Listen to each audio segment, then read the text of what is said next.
मैं अमुक ईश्वर की शपथ लेता हूँ, सत्यनिष्ठा से प्रतिज्ञान करता हूँ।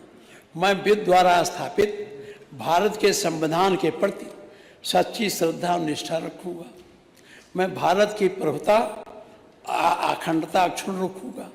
मैं राज के मंत्री के रूप में अपने कर्तव्यों का श्रद्धापूर्वक और शुद्ध अंतःकरण से निर्वहन करूँगा तथा मैं भय, पक्षपात, अनुराग या देश के बिना सभी प्रकार के लोगों के प्रति संविधान और विधि के अनुसार नहीं। ये आप शपथ लेते हैं, यही शपथ होता है ना। इस शपथ का कितना पालन होता है इस पर आप विचार करें। आपने संविधान में शपथ लिया और किसी का घर गिरा दे रहे हैं, किसी का कुछ कर रहे हैं, सबके समान चाहिए। अगर समभाव रखिए। आपने अपने विधायकों को 5-5 क्या और दे दिया, हम लोगों से मांगा गया एक को नहीं पाए। छोड़ो, ये कहाँ तक हम सुनाते रहे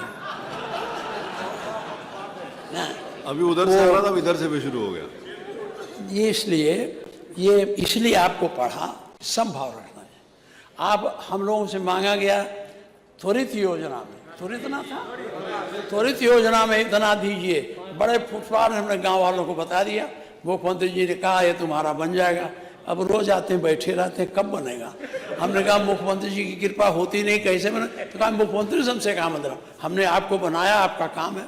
तो ये समभाव है। अपने लोगों को दिए थे, हम लोगों को दिए। हमने लिख के दिया, एक नहीं पाया, बल्कि 2-4 लोग हमारे विपक्ष में पा भी गए, हमको नहीं मिला, नहीं मिला। तो इसमें हमारी सरकार थी तो पूरा बैठे हैं। पूछिए आपके बगल में 5-5 किलोमीटर सबको सड़क दी जाती थी, पेंटिंग के लिए दी जाती थी कि नहीं दी जाती? बोलिए। हाँ देखे अब काहे कह रहे हो भाई, यहीं बैठ के हल्ला करते थे और कहते हो वहाँ।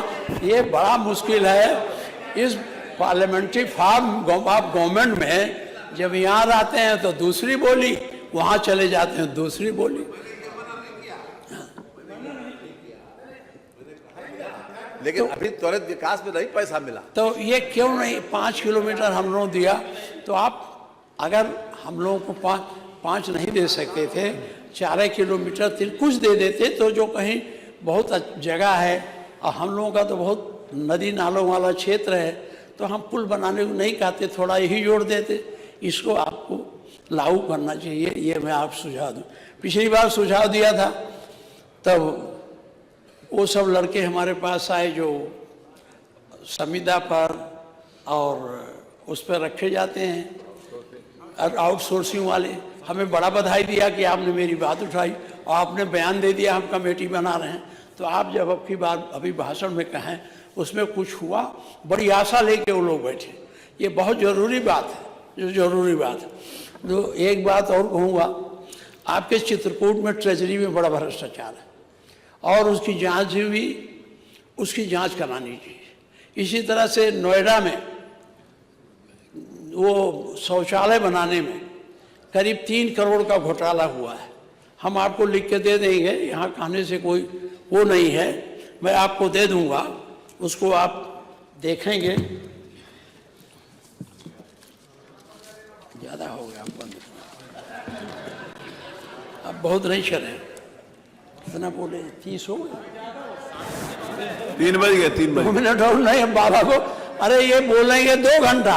अभी वो पत्रा की तरह, जैसे पंडित पत्रा रखता है ऐसे उलट के पढ़ता है एक श्लोक, अभी बाबा उसको खोलेंगे तो 2.5 घंटा से कम नहीं चलेगा।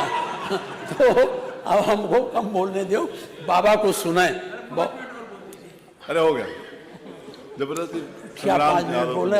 अब इधर बोलेंगे तो गर्मी आ जाएगी और तनाव बढ़ जाएगा, इसलिए बहुत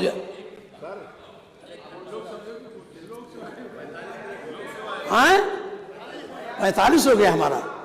अच्छा 5 मिनट बोल लें।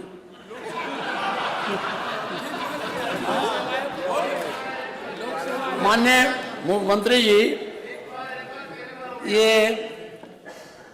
आप जो मुख्य बातें थी मैंने बताई दिया, लेकिन फिर मैं आप कहना चाहता हूँ, बजट की जब तक आप समीक्षा नहीं करेंगे और अपने कंसोलिडेटेड फंड की संभावनाओं पर विचार करके नहीं बजट बनाएंगे, तब तक इस बजट का कोई मूल मतलब नहीं। अब आप भेजेंगे रुपया, जाएगा 31 मार्च के शाम को, फिर आप वापस मंगा लेंगे। अगली बार वो जाता नहीं है, काम नहीं होता, तो जितना आप स्वीकृत करते हैं काम के अगेंस्ट, वो काम उसका कास्ट ऑफ प्राइस बढ़ जाती है और अगले बार वो दूसरे वित्तीय वर्ष में ज़्यादा हो जाता है। इसलिए इस पर गंभीरता से आपको सोचना चाहिए, ये मेरा आपसे अनुरोध है। बहुत बहुत धन्यवाद। अध्यक्ष जी, आज जाना है, 25 दिसंबर है, इसलिए कटुता की बात नहीं हुई, सकारात्मक बात हुई। अभी देखिए बाबा कितना कठिन बोलते हैं। बहुत बहुत धन्यवाद।